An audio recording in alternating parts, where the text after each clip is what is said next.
2, 1. What's up, serving T-ers? Hello. How is everyone doing today? I'm doing great. Having a good week. It's so rainy out today and foggy. Gross. And like last weekend, we finally got a blizzard, which was nice. I mean, halfway last weekend of January? It only makes sense. Freezing cold. I feel like weather's a great topic to ease everybody in. It's good elevator talk, just chat. Conversations and stuff. Oh my God, exactly. It's like when you get on a call, like a Teams call with your team at work, and you're like, how's hey, the weather? Weather's going But great. No one's ever really that upset to talk about it. No, I mean, I love talking about it. It affects me. Weather girl Zaina. Meteorologist Zaina. I actually wanted to be a meteorologist. Listen Really? how funny this is. So in 8th grade, I got a 100% on this test that was like based on meteorology. Of course you did. And I was like one of the only students, 8th grade. One of the only students to get 100. And I was like, okay, I need to become a meteorologist. Like, this is what I love, like cumulonimbus clouds or the stratosphere, cumulus clouds. I remember that. Cumulus? Yeah, I think so. Wasn't there like a cumulonimbus? Something like that. Do you have to do a moon book? Like, we have to draw it's like the waxing moon, the oh my God. You have to learn the different types of the moons. We had to do that too. Like, I think it was also in 8th grade. Yeah, maybe that's when you learned all about. But you also love outer space. I love outer space. I am such like an astronaut, an astronomy you nerd. just love I don't know. Yeah, no. Okay, so one of my teachers told me in high school that there are more galaxies, right? So we're in the Milky Way galaxy. There are more galaxies than there are grains of sand on every beach on Earth. There are more galaxies. So it's like to think that we're the only human life forms out there. No way. No way, Jose. Yeah. All right, so we're just going to go ahead and get into it. We're going to get into it. Wait, this was the biggest week of tennis. I know. This Australian Open ended on such a good note. The best note. Like, the main question is Rafa Nadal the GOAT? Is he the greatest of all time? And like, first of all, week 2 recap. Insane. Ashley Barty, of course, won the Australian Open, the first home court win. So the first Aussie to win in 44 years. Insane. And she played Danielle Collins. Again, congrats, Danielle, for making it to the finals. Snap. You wanted her to win, or you want I said Ashley Barty was going to win, but I also said that I'd love to see Danielle win too. But I wasn't sure. Like, we predicted, I think, in the quarterfinals, so I never even knew if they were going to meet up and actually play. But I mean, I predicted Ash Barty, but I was also like, I'd love to see Danielle Collins wins too. So unreal final. Yeah, seriously. And and then the other matches, like doubles.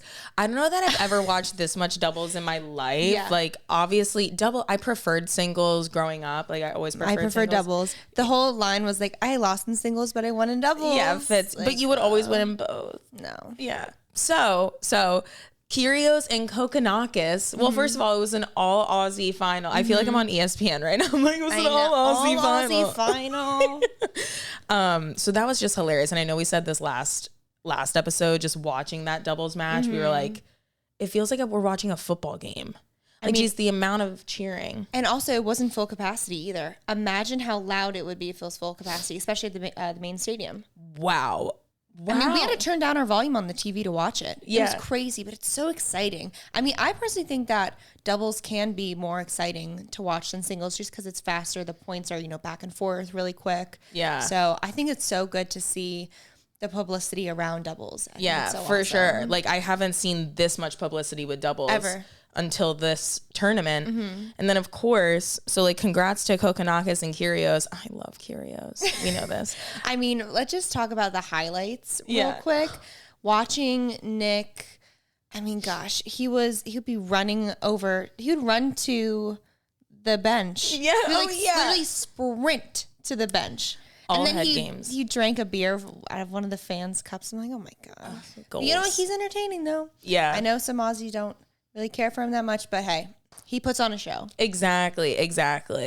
And I actually had met these two Aussies over the weekend, and they were saying the same thing. They were like, you know, he's just entertaining to in different words, but like he's more entertaining to watch. But like in terms of just, you know, how classy tennis can be, he definitely goes against the grain in that way. And but it makes it exciting. When has tennis ever gotten this much publicity? I know. And that's what's so great about him. Yeah. But of course the men's final, right, which is what we are referencing with, is Rafa Nadal, the GOAT. So between the king of clay and Daniil Medvedev, so Rafa won, and he quoted after the match, "This has been one of the most emotional nights of my tennis career." And then he went on to say, "If we put everything together, the scenario, the momentum, what it means, yeah, without a doubt, probably have been the biggest comeback of my tennis career." I mean, like, Nadal, 35, returned from a chronic foot injury that had him considering retirement. Yeah. 2 months ago, prior to the tournament. And for him to come back and win in the final, he was down 2-6, 6-7, like lost the tie break to Daniil 7-5. So down 2 sets to love, and then come back and win 6-4, 6-4, 7-5. And he was also down in the third set. 3-2 40 love. Yeah, he was faced 3 break points. Jeez. Yeah, he was trailing like love 40 in that game, and then came back, and you know, the rest is history. Just like, what a match. Just over 5 hours. Like, imagine being on the court for that long. I mean, I think my longest match was around 3 hours, but 5 hours? Yeah. No way. 5 hours. And then the Australian Open is one of the Grand Slams that hasn't always ended with a win for Nadal. Like, he won the title in 2009, but then after that, he lost 4 straight finals in 2012, 2014, 2017, and 2019. And then I did want to say, like, just what Federer said after the match, too. And I know this was all over the internet also. Yeah. So he had a picture of Nadal, and it was like, "What a match. To my friend and great rival at Rafael Nadal, heartfelt congratulations on becoming the first man to win 21 Grand Slam singles titles. A few months ago, we were joking about both being on crutches. Amazing. Never underestimate a great champion. Your incredible work ethic, dedication, and fighting spirit are an inspiration to me and countless others around the world. I am proud to share this era with you and honored to play a role in pushing you to achieve more, as you have done for me over the past 18 years. I'm sure you have more achievements ahead, but for now, enjoy this one." Like, what a classy king. Like, Fitz, you were crying in the final. Like, I was crying just listening to Nadal.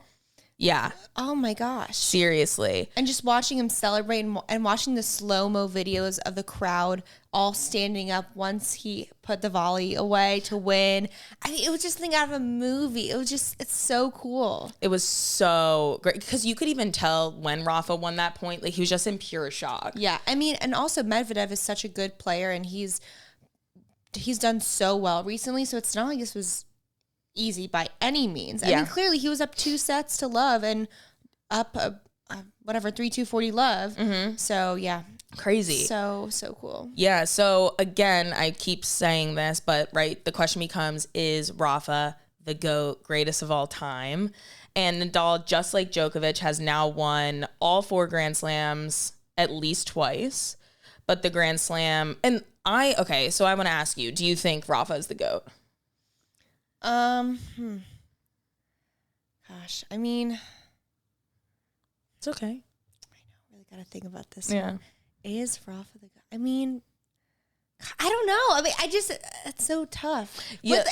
I think it's difficult because, well, God, I don't know. See, I just always think of Federer in the back of my mind too. If you say Djokovic is GOAT, Federer's always in the back of my mind. But, right, let me think about this. Rafa has 21 Grand Slams. Federer has 20, but I think Federer has won the Grand Slams more times than because Nadal 13 out of the 21 was for Roland Garros. Yep. But I mean, I don't know. Who do you think? See, I think he is just because. I mean, honestly, after that win, I think that proves that he is. Yeah, because like the Grand Slam titles, like that record just has always been the benchmark of who's the best tennis player. Yeah. Like, you have your opinions, but it's like Rafa Nadal has won the most amount of Grand Slams. And like the Grand Slams, right? You have ATP tournaments, you have lower level tournaments, but it's like the Grand Slams are what everybody cares about. I would prefer, I mean, if I had to choose, I would rather have Federer's game. Yeah. I just think it's beautiful. But yeah, I mean, Nadal has the most Grand Slams out of everyone. Yeah. And that match kind of proves that he is. Yeah, seriously, he's the best. He is, yeah. And it's just such a debate. Yeah. But it's not anymore, I guess. I don't know. I don't know. Yeah. It's like, Federer, come on. You got to win one more. Well, yeah. I mean, Federer came within 1 point of 21. Oh, my God. Of 21 Grand Slams, also, the Djokovic match in 2019. News of today, Federer and Nadal are playing the Laver Cup at the end of the year in London. So I think they'll be playing doubles together. Federer and Nadal will be playing doubles together. Do you want to go? Let's do it. Like, I need to go. Let's do it. I need to go. But yeah, so I mean, the top three, right? So Federer came within a point 2019 Wimbledon final. Mm-hmm. Djokovic came within a match, but then he lost to Daniil. Mm-hmm. Why do I keep calling him Daniil Medvedev? But he lost to him last year at 2021 U.S. Open, and that's when Djokovic was trying to get the calendar Grand Slam too. Yeah. But yeah, again, I do think Rafa's the GOAT, but I did want to provide just more context on who like Rafa is his stats and how long he's been playing the game, the tournaments he's won, the records he's broken. So, Rafa, also known as King of Clay, born June 3rd, 1986 in Mallorca. Unreal. I would love to travel to Mallorca. Oh my gosh. 35 years old. A Gemini. I don't know why I always like say this stuff because it's like, I am a Virgo, but I don't know that I like look into it that much. Like for compatibility, like, sorry, Rafa, we're not compatible, but like not even like he knows who I am at all. But okay, what's Mevadev? Is he like a Taurus? If he's a Taurus, then we're compatible. Yeah. When's his birthday? Do you know? I have no idea. But like, I don't even go based off of that. You know what I mean? Like I can... Dude, whatever. Dating in this city is a joke anyway. So, it is. But for those of you that don't know Rafa, his uncle Tony was his longstanding coach, actually taught him how to play with his left hand, even though Rafa is a right-hander. Really? So like tennis is hard enough as it is. Yeah. Hard enough as it is. But then to teach somebody to play with their opposite hand. That's crazy. Like, and you may wonder, and people may wonder, like, why would his uncle want to do something like that? And it's actually like a massive benefit in tennis. Oh, yeah. To be a lefty, which Nadal, you know, he doesn't seem to think that's the case. And I'm quoting him. He's a humble king. He is a humble king. I'm quoting him. The thing everyone will say to you on the benefits of the lefty-righty matchup is that the lefty will have their forehand cross court against the backhand of the righty. But the righty has their forehand against the backhand of the lefty. Like, it just goes based off of what side you're on. Right. Even with the serves, it's like, well, when a lefty is serving on the ad side, he or she is serving into the backhand of the righty. Mm-hmm. And it's like, well, okay, same thing goes for the opposite side. Yeah.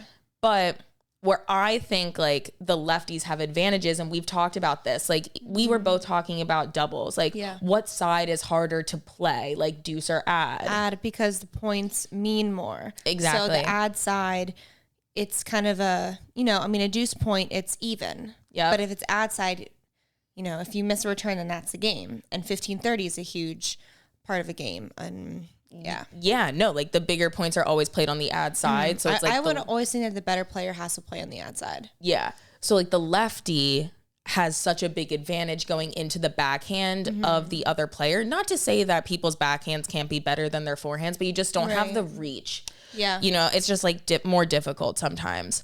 But it's just crazy that his uncle taught him that way. Yeah, insane. So when Rafa entered the tour, he was 12. He obviously excelled in the game. By 15, he started playing professionally. Mm-hmm.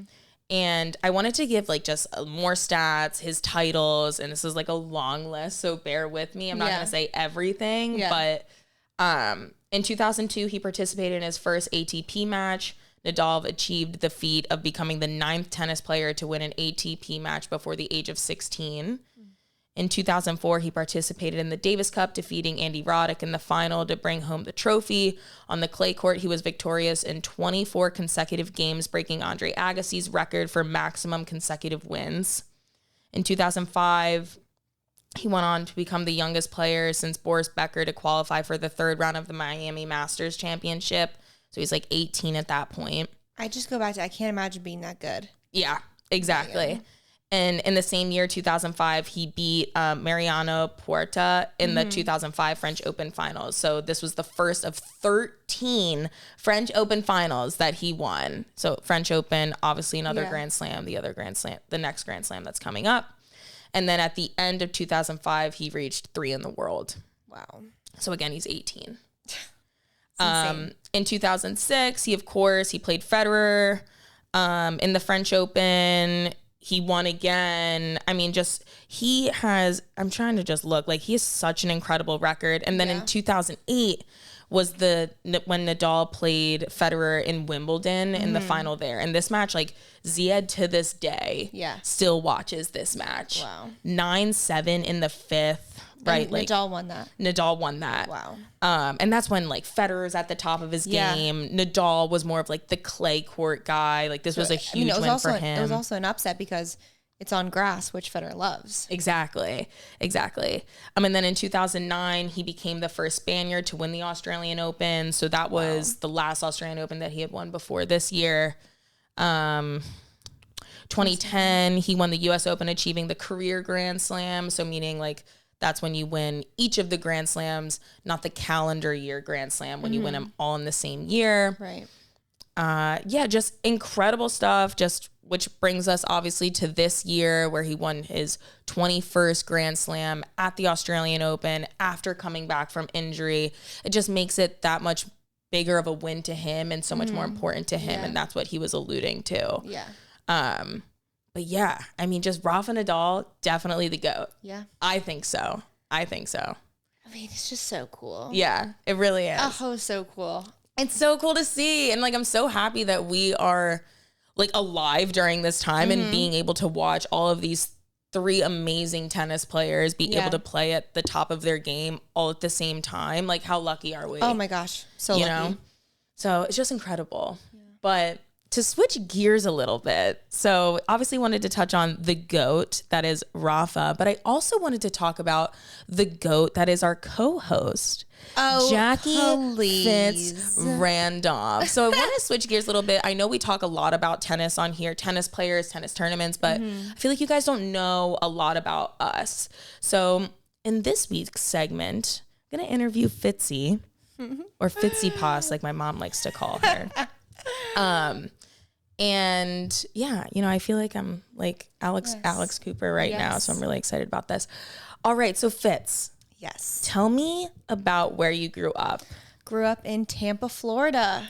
Go Bucks. So sad about Tom Brady. Oh my gosh. Tom Brady. What news? Tampa, love the sunshine. Great people, great place to grow up. Yeah, of course. Do you have any siblings? I do. I am one of 4. Have an older brother, Eric, shout out. 2 younger sisters, Lauren and Danielle, shout out. They're all crushing it. Oh my God, I love your family. I know, they're great. Eric's in the city too, so when we get to hang out with him, it's so much fun. Always Eric, a good time. I love you. Always a good time. Yeah, and then when Lauren can come back up here and Danielle, I need to see them. I know, they're great. They're awesome. Were your parents big fans of tennis? They'd never played tennis. How I kind of got into it was my brother started playing. He first was a golfer and then started playing tennis. And I kind of just followed in his footsteps. I did gymnastics for about 6 years, then got into soccer, and I was doing soccer and tennis at the same time. And I was better at tennis. And I started when I was 9, which is kind of later, I guess. Yeah. But yeah, started when I was 9. Okay. That's the first time you picked up a racket. Do you remember what kind of racket you played with? Oh gosh, I think some Wilson one from Target. Oh my God, like we would spend like $30. Yeah. That's awesome. Yeah, it was the tiniest little racket. It was so cute. I like to this day have kept my racket that I like have first played with. Are you just serious? in case, in the hopes that like one day I would go pro. Do you know what I mean? Be like, oh, I could sell this off. Like, Zaina. Have the grip signed. Yeah, exactly. Okay, so you wanted to start playing tennis because Eric played it. Yes. So was there like an influence for Eric to start playing it, or was it just like a country club sport at the time? He just wanted to start. I think he kind of just wanted to start. Yeah. I don't know. I really don't know how he got into it, but I think it was good enough to where he's like, I should probably stick with this. Okay. And then I know you mentioned that it wasn't the only sport that you played growing up. So what else did you do? I did gymnastics. I did soccer, tennis, and I think that's it. A little bit of dance. Ooh. So fun. And then trying to think. Yeah, I did like dancing lessons, singing lessons, like the whole thing as a kid. You try out everything. Of course. With gymnastics, I mean, I remember I was like literally burnt out from gymnastics when I was like 8 years old. I mean, we would have practices for 6 hours a day. And in gymnastics, I think we might have talked about this. It's, if you don't go to college or you do, you can't really practice it or do it that much after. And that's why with tennis, I don't think I was the one thinking of this when I was like, tennis is a lifelong sport. I don't think I was saying that when I was 9. Yeah. It's definitely probably my parents were saying that.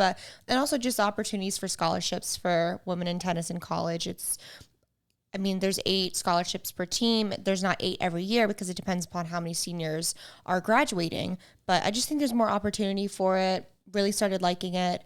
And it's a lifelong sport. And, it's a great time. Yeah, it really is. And at what moment did you realize that, because I know you said you just played a lot of different sports, at what moment were you like, okay, I definitely want to do tennis for the long term? I would say like 13 or 14. And what made you think that?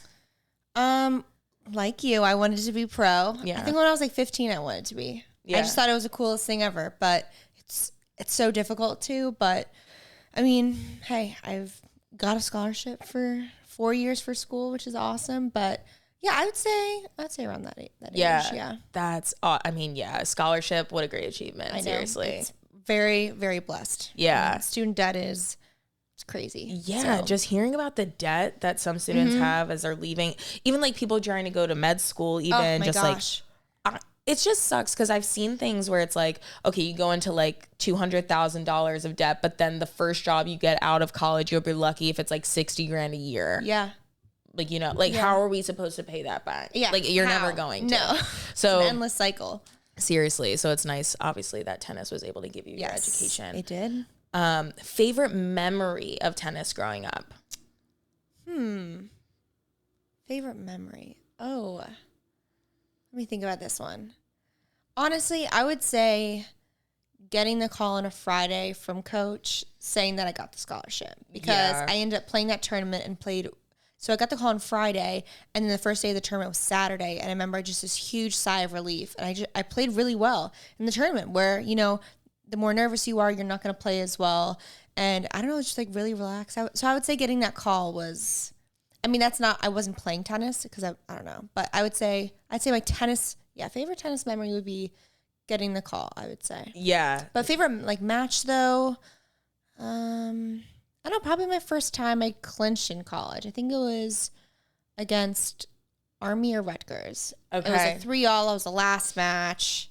So, yeah. Yeah. No, that's awesome. That's awesome. Yeah, getting that call from coach or just any collegiate athlete when you get a call from... or even just like getting an email or when people are like showing interest, it makes you so much more motivated to keep going because it can be so frustrating, especially if you get a bad draw or you're just not playing well. And then when, colleges are interested in you, it's so exciting. Yeah, so exactly. Exactly. You're like, all of the work that I've put in is finally worth it. Yeah. Was there ever a moment or moments when you were growing up playing tennis that you wanted to stop? And if so, when was it and how did you get through it? I would say junior year of high school. I felt like I was burnt out. I wasn't playing well at all. And I think that when you're not playing well and you're kind of tired of, spending a lot of weekends and just not getting the results that you want and seeing your other friends doing really well, winning tournaments, getting to the semifinals, making it to a Monday or a Tuesday. And I don't know, it's very easy to compare yourself at that time. So I would say kind of around junior year of high school, I was just like, I just wasn't playing well, wasn't getting really deep in the tournaments, practicing so much, traveling all the time, with my parents, which is also, it's a huge commitment, and it's, traveling is expensive, and you also have, your coaches and everything. So when those results aren't paying off, it's pressure. I mean, I already put enough pressure on myself. I'm working on it. I'm working on it. But I would say probably around the junior year of high school, I was like, I don't know. Yeah. Yeah. And then the second part of the question was like, how did you get through it? I kind of just started having more confidence in myself, and not like anytime I would play a seed, I would try and not look at the draw that much before, because it would be so mental for me. And I mean, if I was just hitting up the middle practicing, I could hit with anyone. But once it gets into a match, I'm like, oh, well, if I lose 6-4, 6-4, at least it's close. It's like if I play a number one seed, it's like, no, Jackie, like you're putting in just as many hours as they are on the practice court. The only thing that's missing is your mentality and your confidence and your belief that you can win. So I really think I just was tired of losing. Yeah. And I was like, I'm done with, I just hate losing. So, kind of just, I guess like flipped the switch mentally, where I was like, how much of a difference is there? As you get to the top, there's very little differences that are between you and your opponent. And it really is mental. Yeah. It's not like, oh, their forehand is so much better, their first serve is so much better. No, it's getting one more ball back in the court than they are, and, your mental toughness. Exactly. Was there something that you did differently? Were you journaling? Did you read a book? Or were you just so mentally telling yourself every time you went out onto the court, was there something that you were telling yourself in your head? Like, I'm practicing just as much as these people are. Honestly, I would go back to the towel, to the fence, just, I don't know, every other point or so. Anytime there's a big point, or if I lost 2 or 3 points in a row, go back to the towel. And I think I would just tell myself, like, I'm going to win. Yeah. Like, whatever it is, I'm going to win. And I would also tell myself, as long as I can control my mind, everything else will take care of itself. As long as I can tell myself that I'm going to do my best, I'm not going to show anger, which was, difficult at times. Just as long as I can control my mind, my, mental toughness, and really just controlling the things that I can control. I can't control if my opponent's playing the best tennis of their life. As long as I just control my effort and my mentality, everything else will take care of itself. The best feeling in the world is winning when on your worst day, because you figured out how to win. Yeah. And that's what I was trying to tell myself. It's like, you don't have to win pretty, none of that stuff. It's like, control your mind, control what you can control, and everything else will take care of itself. And if you lose, you lose. Yeah. So. Yeah, exactly. And that was like a big thing that my coach would tell me too. It's like, so much of tennis is so mental. So mental. So a lot of what you're telling yourself on the court goes such a long way. And even Rafa, it's like, you think when he was down, he probably still thought that he was going to win and that he was going to find a way. Because if not, he would just thrown in the towel and lost 6-2 in the third. Exactly. So it's so mental. And you kind of hit on my next question. Like, did you have a routine prior to every match? And then also in between points, would you do something to settle your nerves? So before the matches, I would do a lot of footwork, just like little footwork drills. I would jump rope and just listen to some good music, just pump up music. Not like one specific artist, but just like, I don't know, just really good pump up music, stuff that would really get me, all pumped up. And so I would do that, a lot of footwork, drills, jump rope. And then, let's see here, in order to calm my nerves, go back to the towel, sometimes just like sing a little bit, just distract myself. Yeah. And also, your opponent is probably just as nervous as you are. Yeah. It's all about who can hide it the best. Seriously, that's huge. Yeah. Your opponent is just as nervous. Everyone's nervous, and also telling myself that, like, if I'm nervous about something, it's probably good because it shows that I care. Yeah. And it probably shows that, I want to win. So it's all about how you take the nerves. Like, oh, am I nervous because I'm unprepared, or am I nervous because I want to win so badly and I want my hard work to pay off? Yeah, seriously. Oh my gosh. Boom. I am just on fire right now with all this advice. It's so good. Yeah, you should definitely write a book. Yes. I totally agree with that. It's how you perceive the situation, right? It's like, okay, I'm nervous, just like you said. Am I not prepared, or is it because I care too much? I don't want to lose. Yeah. Like, and I want to win so badly. And it also was so difficult for me to see big picture. I think in high school, when you're going into your big summers where you have the clay courts, hard courts, you're like, oh my God, this tournament's so important, which it is. But I don't know. It was so difficult for me to see the big picture, because at the end of the day, you're going to play 4 years of college tennis and then you're going to be done. But, those tournaments are so important that where you want to do well, because that's where all the coaches are scouting. So, I don't know, it's just... I mean, every ounce of pressure that you put on yourself put you where you were. So, everything that you went through obviously ended up being worth it. Mm-hmm. But I do agree with you. Like, we're only experiencing life at the pace that we're at, right? Our parents are however old, they have so much more experience than us. Mm-hmm. But as you're in a tennis match, you're fully present in that tennis match. Yeah. Like, you losing that match will feel like the end of the world, especially because you put in so many of those hours, right? When I asked you, like, you're like, oh, I was burnt out. Sometimes if you don't get that win, and all you need is that win. All you need is one win. But it's like, how do you do that, right? And it's like, going back to what you were telling yourself, it's like, I'm going to win. I'm just going to win. No question. I feel like it relates to, like, so many things in life. Oh, 100%. I don't know, just like you try so many things so many times. Yep. And I don't know, even just, I don't know, auditioning, acting. It's like, how many times do people just have so many auditions? They audition 99 times and then it's the 100th one where they got a yes. Yep. It's like, you have to be persistent. You have to just keep going. Even applying for colleges, you're probably going to get so many no's, and then you get your dream one. And there you go. It's all, there's just so many things that you can relate tennis, or the lessons that you learn in tennis, to life. And I feel like that's really helped me, because I learned all that really young. I mean, we both did. Exactly. Life lessons like that when you're 17, 18 years old, and it's tough. So, and at the time you don't think that it's like that big of a lesson, but then you can take it with you through so many different avenues. And having a plan B, plan C, plan D, even before you walk on the court. Yeah. It's just, I don't know, it's so important with that, because let's just say you had a plan and I'm playing you. Okay, I know what your strengths are, what your weaknesses are. Okay, well, what happens if I win the first set doing that, and then it switches, and then your weaker side ends up, let's just say, I don't know, your backhand is your weaker shot, and then it ends up, really working out for you in the second set. Then I have to adjust. Yeah. But there's just so many things in life where you always have to be adjusting and willing to change, even if it's, change can be scary, can be uncomfortable. You just have to be willing to try something new. Absolutely. So. No, that's awesome. Were you a superstitious tennis player?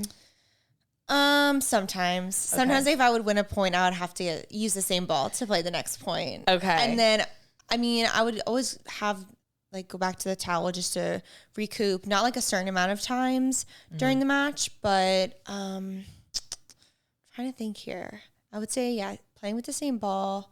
And then Okay, when I would go up to serve and I would bounce the ball a lot, that's when I was nervous. But if I would just bounce it 3 times, I'd be like, okay, let's just go. But now, like, when we play, I'll just bounce the ball like twice or once and just serve. Not even. And guess what? My service percentage is higher because I'm not overthinking. Yeah. Oh, gosh. No, seriously. And also, we can go out there and just have a fun time. Yeah. And now I'm probably better than I was in college. I mean, you're hitting the ball so well. Truthfully. I kind of feel that way. Yeah. I'm probably not as quick, but the body's falling apart a little bit. You can get there. Yeah. Okay. That makes sense. Sense. Best win and the best match you ever played. So I feel like, I don't know, they could be the same. Yeah. But if they're different. Best win? Gosh.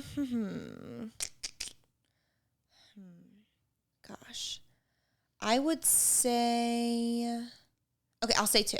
Yeah. Probably against Boston College. Mm-hmm. They're an unreal team. And then probably, so my first college singles match ever was at Harvard, and I played Columbia. And that was my first singles match ever. And it wasn't my best. I didn't play my best, but I ended up winning. Yeah. So that one stands out to me, because your first match, you're so nervous. So I would say that one against Columbia. And then I would say the best I played was probably, I'd say probably Boston College. Boston College. Mm-hmm. Which match was that and when? I actually played 2 players from there. I mean, that whole weekend I played really well. Yeah. That was a spring tournament my sophomore year, I think. Okay. Sophomore year. I don't know, sophomore, junior, whatever, doesn't matter. But I remember I wasn't missing a return. I wasn't missing anything. That's awesome. Wasn't missing anything. I was hitting all the lines, getting my serve in. I mean, it was just one of those weekends where everything was working for me. Yeah, seriously. And that's like one of the best feelings in the world when you step onto the court and the ball is the size of a basketball. Yeah. You can do nothing wrong. Yeah. Your footwork is amazing. Then in high school, I got 4th place at a national tournament. And I remember any time that I went on the court, I just knew I wasn't going to lose. Yeah. I just knew I wasn't going to lose. I was like, doesn't matter. But again, that's what makes the best tennis players. You know, what am I trying to say? So that tournament for me, every time I stepped on the court, you know, I just had so much confidence. I just knew I was going to find a way and win. Mm-hmm. But the best players are able to have that mentality and use that every single match. And I think that's tennis is an individual sport. So it's so easy to kind of get down on yourself and like pity yourself. Like, why me? Why am I down 6-0, 5-0? But I don't know. So I would say that one. Yeah. One national tournament was really good. That's huge. You said something there, like you knew you weren't going to lose. Like you were always going to find a way to win. I remember like a period of time when I was in juniors, same exact thing. Like I had so much confidence. I could lose the first set. Yeah, 6-0 in 15 minutes. And you'd be like, oh, that's all right. I'll just find another way. Exactly. And like there's no worries. But again, it's so mental because the only difference in the player that was losing those matches and the player that's winning those matches is you're going to win. Yeah. So, like, that's huge. Yeah. That's awesome. Yeah. It took me a while, though. That's something that takes practice, confidence. Like, whatever, you have confidence, but in sports, gosh, it's just so easy to lose your confidence after being up in any sport, really. Football, baseball, doesn't matter. If you're up and then you end up losing that, oh, my gosh. Yeah, definitely. Very tough to come back from, but you are the only person that you can get yourself out of a slump. Yep. That's the thing. It's such a hard reality to face when you're in high school or college, but your coaches can give you as much, as great advice as they can. But if you're not willing to take that or at least try, you're going to stay stuck. Yeah. And that leads me into my next question. Worst loss when you left the court and you were like, wow, like I should have won. I played so bad. Like, I definitely have a lot of these. Worst loss. Man. Or even if it was college, you felt like it was your fault that you lost, like, and then we lost the match. Like, you know what I mean? Yeah. Just anything. I mean, I would say it's probably more one that I think I was probably up 9-4, 9-3 in a 10-point tiebreak and lost like 9 straight points and lost 11-9. Like, what? Yeah, that's hard. So bad. And then I remember I was up 6-2, 5-2, I think 40-15, lost that set 7-5, and then I was up 5-1 in the third and lost 7-6. Yeah, I was. Wait, when was that? High school. I think I was in 10th grade. I was sobbing. Oh. I was like, this is it. This is the end of the world. But I'm like, oh my God, I don't even remember who I played. Isn't that so funny? I just start shaking. I'm like, oh my God. You just start like hyperventilating. You're like, oh my God. Dude, so yeah. I've had my fair share of being up in a match and losing, but I've also been down before and come back. So it goes both ways. Yeah, absolutely. But also look at the Rafa and Mevadev match. Mevadev is 2 in the world. He was up 2 sets, 40-love, 3-2, and he still lost. So it happens to the best of us. It happens to everyone. You know? The one thing even if you're 2 in the world. So. Yeah. And I think the one thing that you have to remember is like when you're playing this sport, it's like, yes, of course we're competitive, but like we're just having fun. Yeah. You just got to have fun. I'm having a lot more fun now. I wish I didn't put as much pressure on myself. Just college, like always just focusing on winning, which, is important. And then also in the Australian Open, there were so many matches where people had match points and ended up losing. Yeah. I think Osaka had 2. Mm-hmm. But yeah, it just goes to show, it can happen to anyone. Absolutely. So just take it easy. Take it easy on yourself. Have some fun. Yes. What is the biggest learning the sport has given you that you can take forward into other aspects of your life? Of my life. Of your life. Goodness. Best lesson? I would just say to never give up. Yeah. As corny as that may sound. You just can't. Yeah. Like.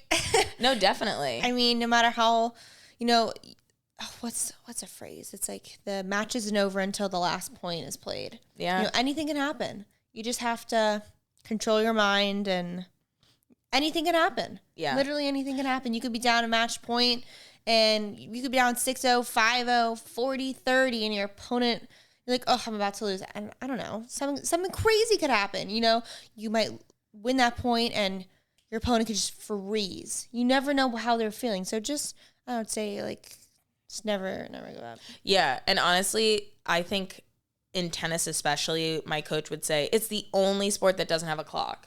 Yes. Isn't it? I don't know. Yeah.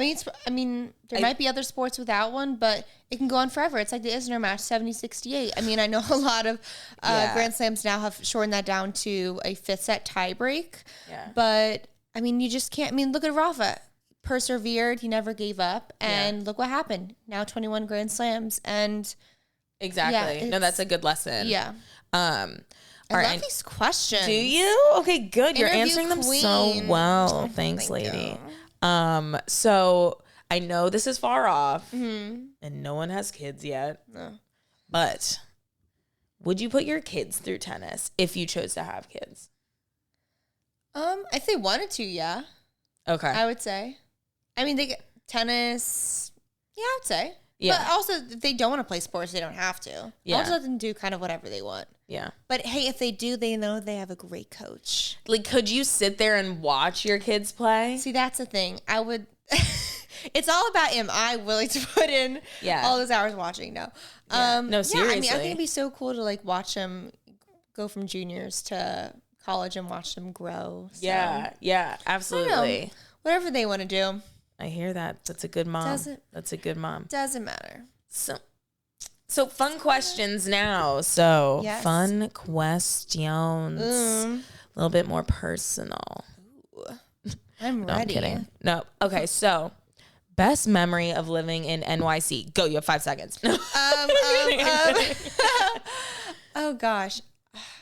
Honestly, starting this podcast has been so fun. Yeah. It's just been so getting my creative side. I just think that we're just having so much fun with this. Mm-hmm. Even though it's not one specific moment, and this has been for a couple months, I would say this. Yeah. Oh, I love that. Love you, girl. This is so fun. So fun.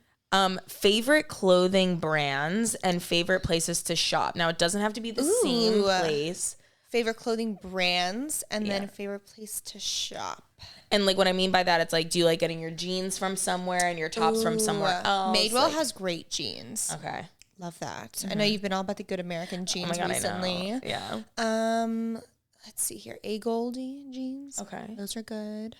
Expensive, but they're great quality. Levi's, come on. Yeah. But, I'd say Zara, H&M, Buffalo Exchange is a thrift store. Yeah. I would say those 3 I usually go to. And then Lulu. Of course, Lulu. Mm-hmm. Oh my gosh. Love Lulu. I lost my place. What about you? What's if you could only shop at one store? If I could only shop at one store. 5 seconds. See, it's so funny because I feel like it's changed, but 2. I would probably say Zara, but it used to be Urban Outfitters. Yeah, I used to be huge Urban. Love Urban, but I know Zara recently has just been, and H&M's been stepping up their game too. So, okay, so favorite book. Ooh, How to Stop Worrying and Start Living by Dale Carnegie. My God, I need to read that again. Dale Carnegie saved me. Jesus Christ. Oh my God, How to Stop Worrying and Start Living. Link in bio. No, it's just literally. Do yourself a favor and read the book. Even if you don't read the book. Listen to the audiobook. It's seriously, if you have anxiety, stress about nothing or that nothing that's ever happened. Stressing about stupid things. I'd sometimes just catch my mind just going. I'm like, why are you? Yeah.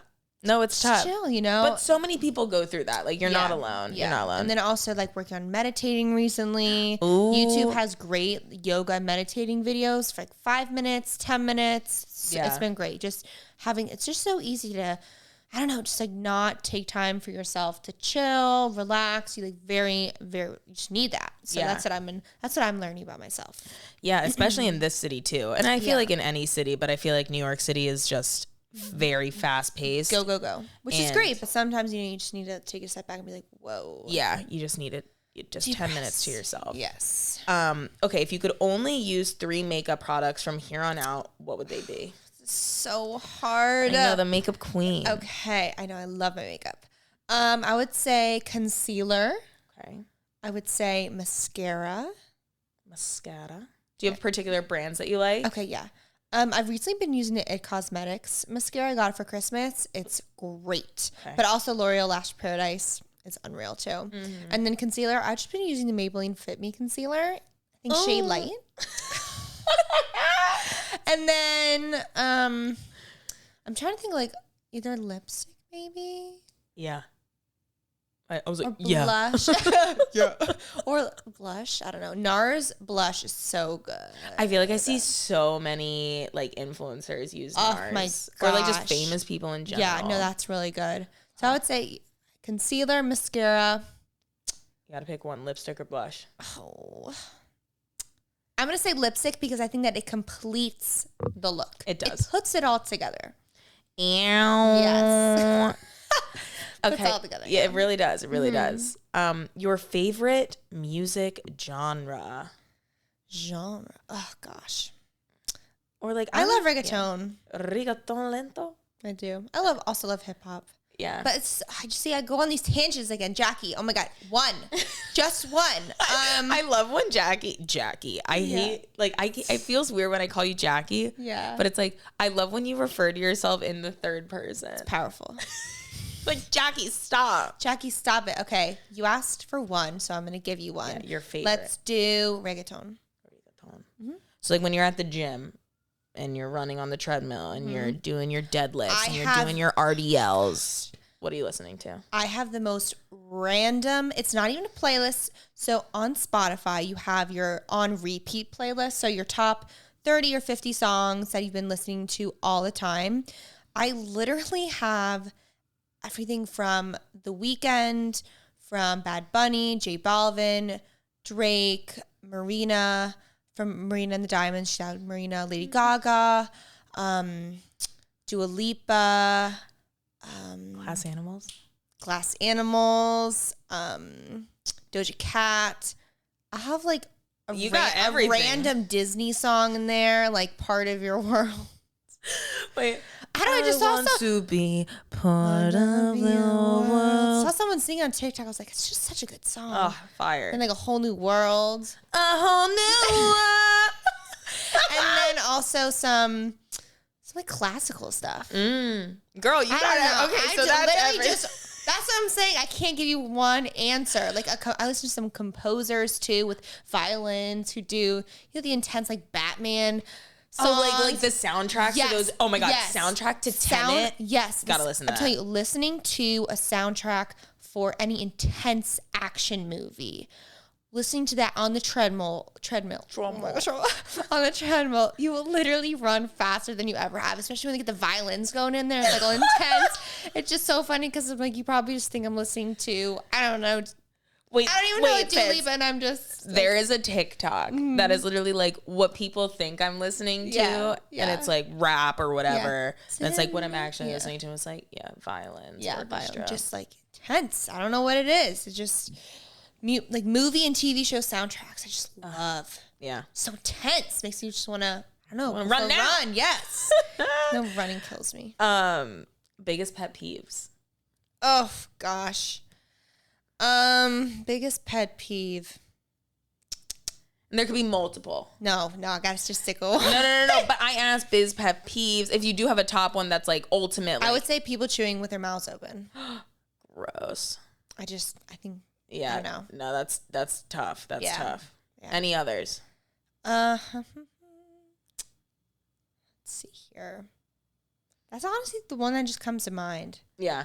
All right, I hear you. But I don't know. Also, if you're like tired and you're just eating whatever, it's no. Does that bug you at all? Chewing with your mouth open? I don't. What are your pet peeves? Do you have any? My interview's tomorrow or next week. Sorry, honey. a little ahead of myself. Yeah, I would just say that. Or like smacking your gum, something like that. I don't know. Like loud chewing. Yeah. What does the perfect day look like to you? Oh, the perfect day. The perfect day. Goodness, I would say sleeping in a little bit, getting my sleep, waking up, getting my coffee. Love having green smoothies, but I would say definitely working out for about an hour, having my green smoothie after that, going outside on a walk, calling my family, reading a little bit, getting my nails done, doing some makeup, and I don't know, maybe a little shopping. That's awesome. And also just hanging out with friends, trying out new restaurants. Love trying out new restaurants. So fun. Oh my gosh, especially in this city, like there's just endless opportunities. Endless. What shows are you watching on Netflix right now? My God. Or what is your favorite show on Netflix or shows you're watching or whatever? Queen. I loved the Queen. I loved Queen's Gambit. Okay. But then, I mean, also, I want to say Stranger Things, but at this moment, are they just not releasing the next season? It has been 7 years. I forget. Yeah. It actually has, the last season came out when I was in college. Yeah, it's probably been like 4 or 5 years. I mean, God, that was so good. So That's good. Queen's Gambit and else. What other shows? I don't know. I'll get back to you. Yeah. What are your love languages? Nothing. the conch and the magic conch shell. Nothing. Dude, that was Wait, Siri what are before we knew Siri. I need to read the book. It's the attachment level. No, that's attachment. Okay. But yeah, love languages. Okay, wait. Love languages are words of affirmation, touch, physical touch. Okay. Acts of service. Okay. Gifts and quality time. What was the first one? Okay, so words of affirmation. Okay, yes, words of affirmation. Okay. For sure. Yeah. And then I saw this one tweet. It's like, are they red flags or are they just fun facts about me? I thought that's a nice little way, but no. Yeah. No, I would say words of affirmation for sure. Okay. Do you have another one?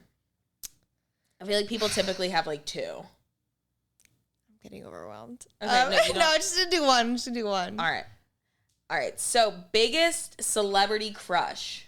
Oh,